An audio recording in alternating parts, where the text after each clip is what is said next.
add a user to an OADA installation so that you can get a token. If you pass the dev flag when you bring it up, like this, then the startup container will actually create some dummy users and dummy tokens in the database for you to use as a for a developer to just make things really easy to get started. But that's not a secure installation, and so normally you want to run it without the dev flag. That'll actively remove any of those things that are in there at any time.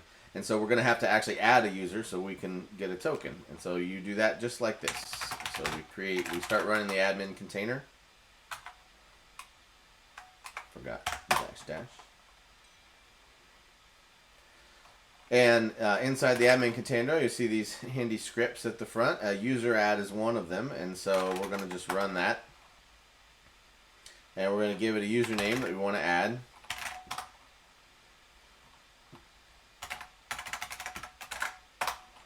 And we need to say which domain we intend for that user to live under. And so for now, we'll just put it under localhost.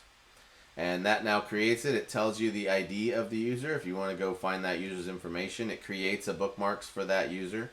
And so you could actually get a token as that user now if you wanted to. So if we come back to our handy token acquisition client, we can go to localhost without the HTTPS and get a token with all scope. And we'll log in as that user we just made.